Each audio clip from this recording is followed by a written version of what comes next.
Waalaikumsalam. Ya, silakan masuk. Iya. Silakan duduk. Oh, ini Mas Agung yang tadi kemarin ngechat di WA saya ya? Iya betul, saya ngechat Masnya kemarin juga. Oh, kesini naik apa nih Mas Agung? Saya sendiri sih kesini naik motor. Oh, sendiri. Iya sendiri. Sebelumnya Mas Agung ini udah pernah melakukan proses konseling atau belum? Belum pernah sih, ini pertama kali saya mau konseling. Mas Agung tahu konseling itu dari mana ini? Tahu gimana bisa tahu saya, bisa tahu ada proses konseling itu taunya dari mana? Saya sih dapat saran dari teman saya karena saya ya nanya-nanya, ngobrol-ngobrol, terus disaranin coba ke sini gitu untuk konseling aja gitu, cobain. Oh, berarti Mas Agung kesini udah secara dari diri sendiri ya? Iya. Jadi Mas Agung nih sebelumnya nggak tahu kan nih apa itu proses konseling. Jadi sebelumnya izin saya menjelaskan dulu ya apa itu konseling sebelum kita mulai prosesnya. Nah, jadi proses konseling itu adalah proses pemberian bantuan oleh seorang tenaga profesional yang disebut konselor kepada klien. Nah, di sini yang petugas profesional disebut konselor itu saya sendiri, dan yang menjadi seorang klien itu Mas Agung. Itu untuk apa? Untuk membandingkan diri seorang klien ataupun juga membantu permasalahan seorang klien tersebut gitu. Nah, terus dalam proses konseling ini itu ada beberapa asas. Yang pertama yaitu ada asas kerahasiaan. Nah, asas kerahasiaan ini jadi Mas Agung ini nggak usah perlu takut. Apa yang nanti Mas Agung ceritakan itu tidak akan saya ataupun dalam proses ini tidak akan saya ceritakan kepada siapapun, ke teman-teman atau pihak yang lain gitu. Jadi Mas Agung nggak usah takut. Apa yang ceritakan itu akan terbocorkan atau terbeberkan kemana-mana gitu. Nah, itu ada yang namanya asas kesukarelaan. Nah, tadi kan Mas Agung bilang Mas Agung kesini dari diri sendiri kan, karena nyari sendiri atas saran teman juga. Berarti Mas Agung udah secara sukarela nih datang ke sini, sukarela untuk menceritakan apa yang mau Mas Agung ceritakan nanti. Nah, itu ada juga yang namanya asas keterbukaan. Nah, asas keterbukaan ini Mas Agung tuh harus terbuka atas apa yang nanti saya tanyakan atau terbuka dengan yang ingin Mas Agung ceritakan.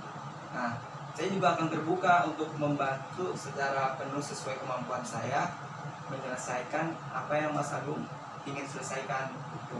Nah, misalnya juga asas keputusan berada di tangan klien.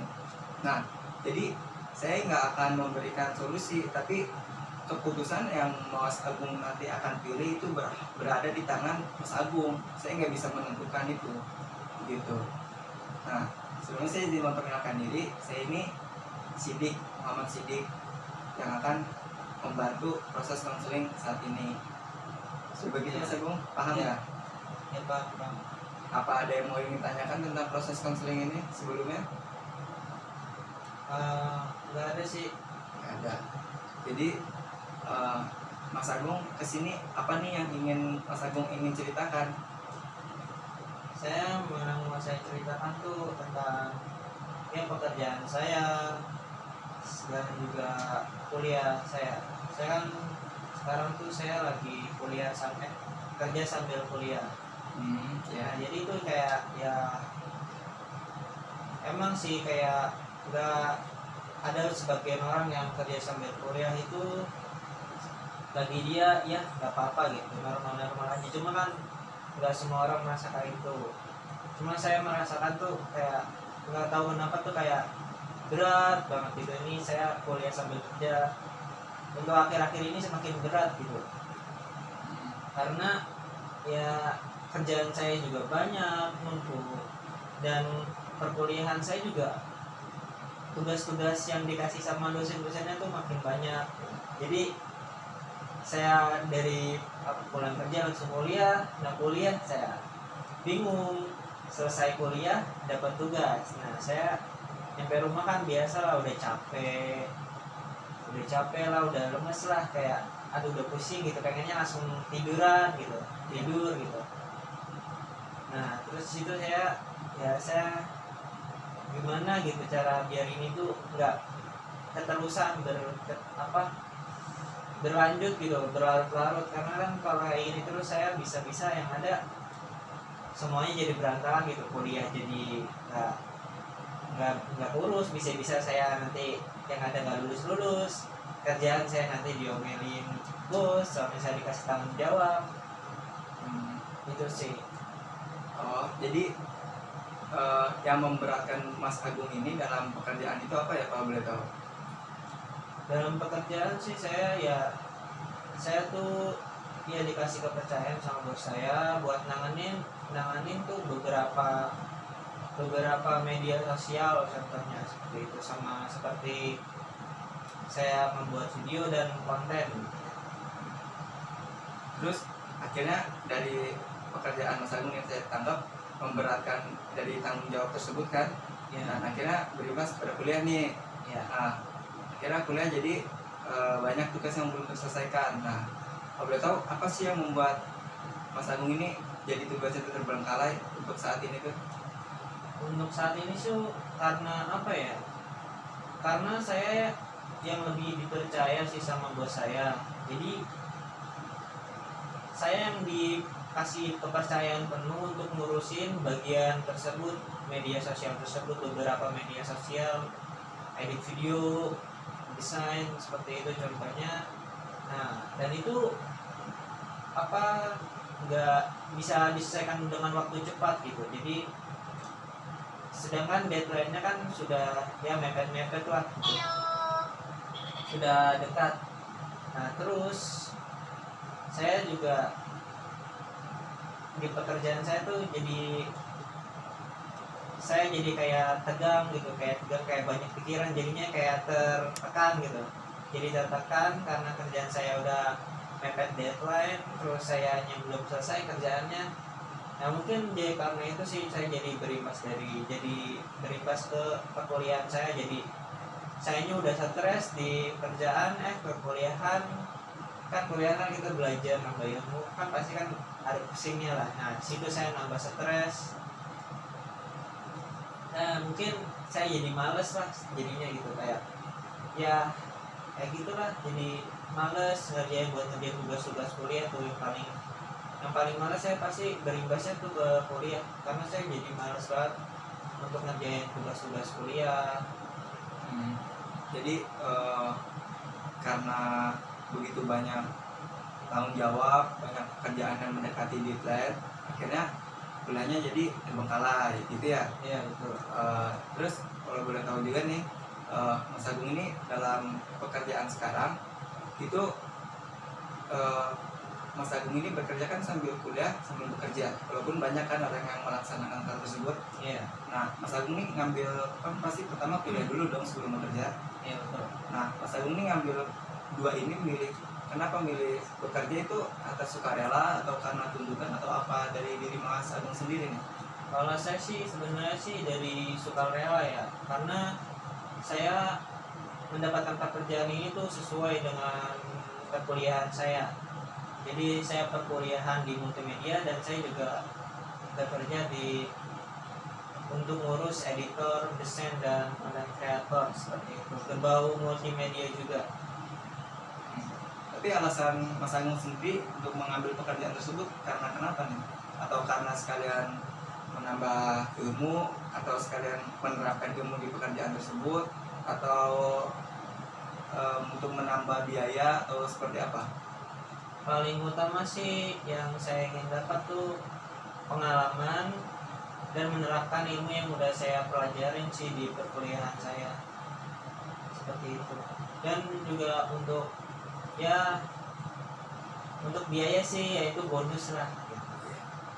Berarti dalam suatu kerjaan itu yang Mas Agung lakukan dapat persenan itu bonus lah ya dalam mengerjakan sesuatu.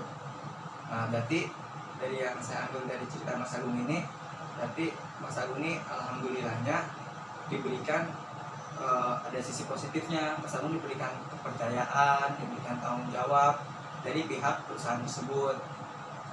Mas Agung dapat dipercaya. Nah, mungkin dari sisi negatifnya yang belum terselesaikan saat ini, Mas Agung ini belum terlalu bisa memanage atau mengatur antara dunia pekerjaan dan juga perkuliahan, karena Mas Agung ini terlalu banyak diberikan tanggung jawab untuk saat ini ya. Jadi kuliah itu jadi pas nyampe rumah mau mengerjakan sesuatu tugas jadi agak males, udah penat juga gitu kan, jadi terabaikan seperti itu kan ya. Iya betul seperti itu. Terus Mas Agung ini ada dalam pekerjaan ini tanggung jawab apa aja sih yang Mas Agung miliki, yang Mas Agung terima gitu dari pihak perusahaan, tanggung jawabnya apa aja gitu? Apa Mas Agung hanya cuman editor saja, atau cuman video saja, atau dunia multimedia, atau ada sekretaris atau yang lain, itu apa gimana? Saya sih yang saya kerjakan di dalam perusahaan itu, saya yang pertama tuh saya desain untuk sosial medianya tuh saya ada 3 sosial media yang saya urus. 3 sosial media itu desain, lalu saya edit video untuk konten di salah satu sosial media, dan itu selalu pasti ini semua selalu setiap hari atau sampai setiap minggu itu pasti harus selalu update 3 sosial media ini.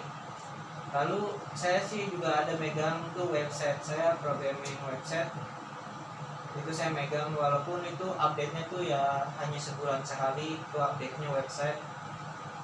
Ya, yang lebih terbebani saya sama 3 sosial media ini karena hampir setiap hari saya harus update, mikirin konten itu seperti apa, isinya seperti apa yang mau diberikan pada penonton yang melihat sosial media perusahaan kami.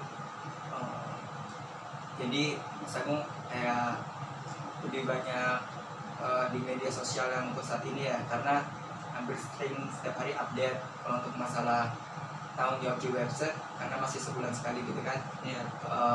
Terus Mas Agung ini dalam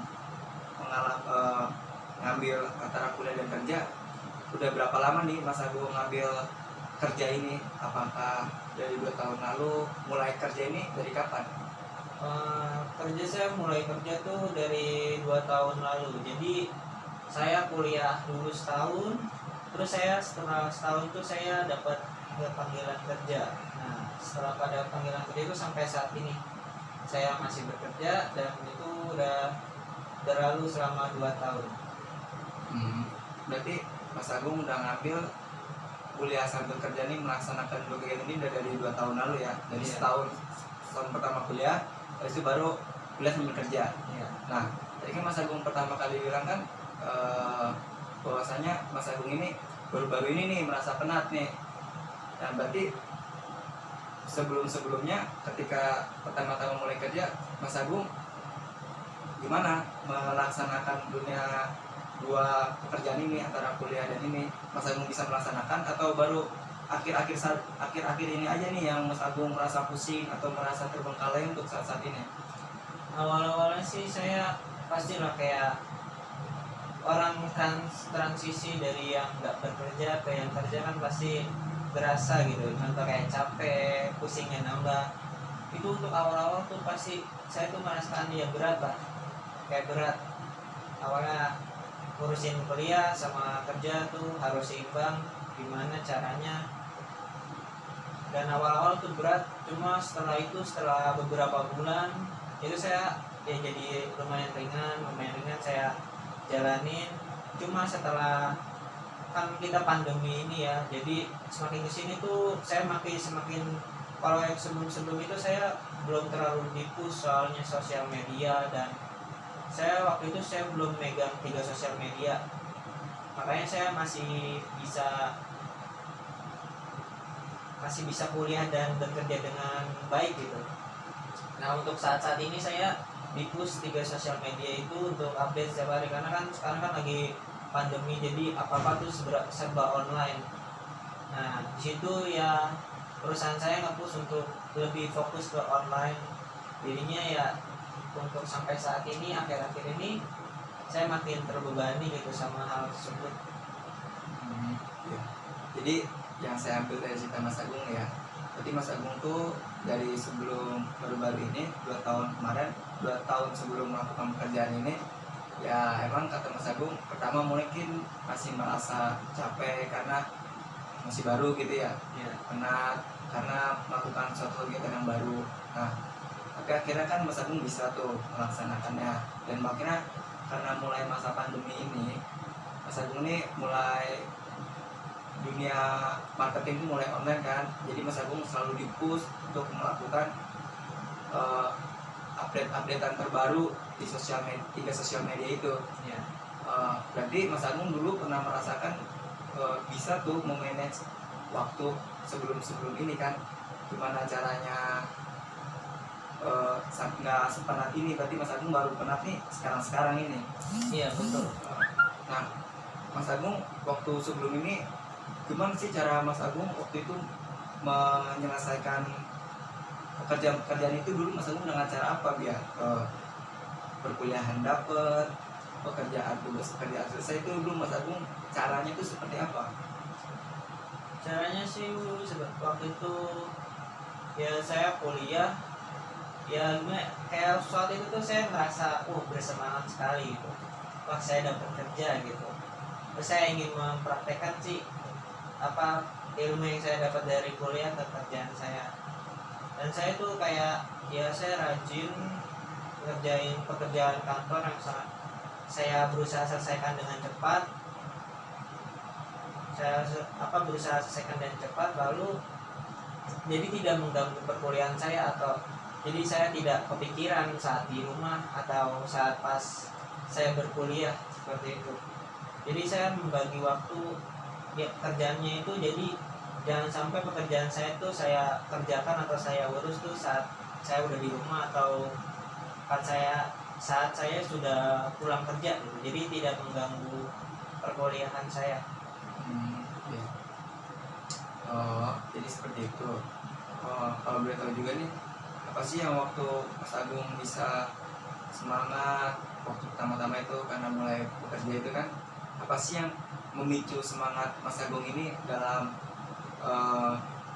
deadline atau tugas-tugas yang Mas Agung bebani itu bisa terselesaikan? Apa sih yang buat Mas Agung ini penyemangat? Coba Mas Agung bisa sebutin nih, apa sih yang buat diri saya itu waktu dulu tuh bisa semangat? Kira-kira Mas Agung apa di dulu tuh bisa membuat diri Mas Agung semangat itu? Yang bisa buat saya semangat tuh karena apa ya, kayak saya suka sih sama pekerjaan ini. Sebenarnya saya suka, cuma ya kan untuk saat ini semakin terbebani gitu, jadi saya nggak teratur gitu. Yang bikin saya semangat tuh ya pertama saya suka sama bidang ini saya suka. Lalu yang bisa bikin saya semangat tuh ya misal contoh kayak komputer saya di update nih, kayak komputer saya di upgrade gitu sama perusahaan, di upgrade gitu. Saya senang tuh, saya jadi semangat gitu. Terus lalu contoh kayak apa ya, kadang sih saya suka ya nonton referensi gitu yang bikin saya semangat tuh, ternyata caranya seperti ini ya, referensi cara ngedit lah atau cara buat video, seperti ini ya gitu. Jadi saya pengen mau praktekkan gitu, coba harus saya praktekkan nih di perusahaan saya kayak gini, coba berhasil nggak gitu. Itu sih yang bikin saya semangat. Jadi beberapa semangat pertama karena Mas Agung ini suka nih dengan pekerjaan yang dilakukan sekarang. Habis itu juga Mas Agung kalau ada setiap ada upgrade atau modifikasi alat-alat Mas Agung ini, soalnya jadi semangat gitu kan ya. Sebelumnya dalam melakukan pekerjaan, Mas Agung pernah nggak sih menjadwal atau bikin wishlist ini dalam apa sih yang mau saya kerjain, apa sih, pernah nggak sih nge-plan seperti itu sebelumnya? Saya sih belum pernah sih. Jadi ya langsung saya selesaikan sebelum pulang kerja dan agar tidak mengganggu pekerjaan saya sih. Itu saja sih yang saya atur. Tapi Mas Agung pernah dengar kan suatu manage atau membuat plan-plan yang sudah atau yang akan dikerjakan mungkin dalam dunia perusahaan Mas Agung ini, dunia kerja ini mungkin ada kan beberapa desain mungkin itu kan pasti seminggu harus selesai, sehari harus selesai, pasti kan ada listnya dong. Iya ada. Menurut Mas Agung itu dalam kerja perusahaan sekarang nih, perusahaan Mas Agung efektif nggak sih melakukan sehari udah selesai ini, 2 hari selesai ini, sebulan web harus ditangani? Menurut Agung itu efektif nggak sih? Menurut saya sih ya efektif sih, itu bisa mengingatkan kita juga, jadi agar kita tidak lupa dan juga agak tersemangat gitu, karena jadwalnya tuh saat itu kita sudah tahu gitu. Pernah nggak sih Mas Agung itu berpikir atau berpikiran ingin seperti kayak dunia pekerjaan yang ditangani oleh pihak pimpinan perusahaan tersebut kan, pasti dia gimana bisa perusahaan itu maju, pasti dengan cara membuat plan-plan tersebut, jadwal tersebut. Nah, coba Mas Agung pikirkan, apakah hal tersebut menurut Mas Agung bisa Mas Agung terapkan untuk saat ini? Hal tersebut ya bisa sih, sebenarnya saya terapkan juga itu dalam pekerjaan saya dan kuliah saya. Jadi Mas Agung untuk saat ini mau nggak sih mencoba ini nih, apa Mas Agung bikin jadwal, atau Mas Agung dari tugas-tugas pekerjaan sehari, misalnya sehari media sosial ini, 2 hari ke depan media sosial ini, Mas Agung mau mencoba nggak kira-kira? Boleh saya coba nanti. Berarti dari cerita Mas Agung, dari proses konseling yang kita dapatkan untuk saat ini, kita udah nemu nih satu solusi dari Mas Agung sendiri. Itu dapatnya Mas Agung ingin membuat suatu jadwal Ya, berarti Mas Agung nanti akan membuat jadwal dari pekerjaan, media sosial, deadline, dan juga tugas-tugas kuliah. Nah, nanti Mas Agung bisa nih ditempelkan atau dipajang atau gimana menurut Mas Agung nih. Nanti ketika Mas Agung sudah buat, Mas Agung akan tempel di mana? Menurut Mas Agung ini akan selalu terlihat dan akan selalu bikin Mas Agung ini teringat gitu. Menurut Mas Agung akan menempel di mana nih? saya sih ya kalau di kerjaan saya bakal saya tempelin sih di sebelah tembok meja kerja saya, biar saya bisa melihat itu terus. Dan kalau di rumah sih ya pasti di kamar saya, di meja kerja saya juga, di kamar saya bahkan saya tempelkan agar saya ingat terus plan-plan apa yang mau saya kerjakan.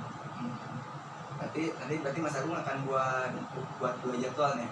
Yang pertama di dekat meja kantor, yang kedua di kamar, karena Mas Agung sering melihat dan juga ada ruang belajar Mas Agung, ruang kerja Mas Agung sendiri. Ya. Jadi akan dalam proses konseling ini Mas Agung sendiri nih alhamdulillah yang mendapatkan solusi sendiri. Jadi Mas Agung bisa melakukan hal tersebut. Jadi nanti Mas Agung akan saya tunggu, akan membuat jadwal. Nanti Mas Agung bisa kirimkan ke saya gambarnya kalau Mas Agung sudah melaksanakan bikin jadwal tersebut. Ya. Nah, Mas Agung nih kira-kira nih ya, mau kapan Mas Agung buat jadwal tersebut? Ya, mungkin besok atau lusa saya kerjakan. Berarti lusa nanti saya tunggu ya jadwalnya, nanti saya tunggu bikinan jadwal tersebut. Oke. Nah, kalau Mas Agung udah buat, nanti kita coba dulu nih apakah buat jadwal atau nge-planning suatu pekerjaan Mas Agung nanti, antara media sosial ini ditulis kapan selesai, ini selesai, tugas kapan selesai, nanti Mas Agung buat sendiri. Nah, apakah efektif, nanti kita evaluasi lagi pada proses konseling selanjutnya. Oke. Jadi menurut Mas Agung, saya tanya lagi nih, Mas Agung nih gimana untuk saat ini? Apakah dalam melakukan proses konseling tadi barusan, gimana nih perasaan Mas Agung? Lebih enakan atau lebih seperti apa? Ya saya sih lebih enakan sih ya, karena saya bisa membuat pikiran saya ya, saya harus melakukan apa, saya tahu Ya itu sih yang saya dapatkan dari konseling ini. Berarti apa nih yang akan Mas Agung lakukan nih setelah melakukan proses konseling ini? Ya seperti tadi saya akan melakukan ya membuat wishlist, membuat plan apa saja yang saya lakukan dan sudah lakukan itu akan saya catat, semuanya saya atur agar bisa memanagenya dengan baik. Oke, berarti akan saya tunggu apa yang mau Mas Agung lakukan lusa ya. Berarti sekarang hari Minggu, berarti Senin, hari Selasa ya saya tunggu. Iya. Nah untuk mengevaluasi nih kira-kira Mas Agung mau datang kapan lagi nih? Seminggu setelahnya ketika Mas Agung kosong, atau mau hari apa lagi nih Mas Agung juga untuk mengevaluasi perkembangan atas proses konseling ini kira-kira? Minggu selanjutnya aja. Minggu selanjutnya. Oke. Jadi begitu saja proses konseling ini. Terima kasih sudah melakukan, setelah mempercayai saya untuk membagikan cerita Mas Agung ini. Ya, saya juga terima kasih. Saya sudah dapat solusi pada diri saya sendiri untuk bisa membuat plan dan mengatur manage waktu saya, kerja dan kuliah saya lebih baik. Semoga nanti Mas Agung ke depannya lebih bisa memanage, bisa lebih mengatur diri Mas Agung sendiri seperti itu. Ya. Terima kasih ya.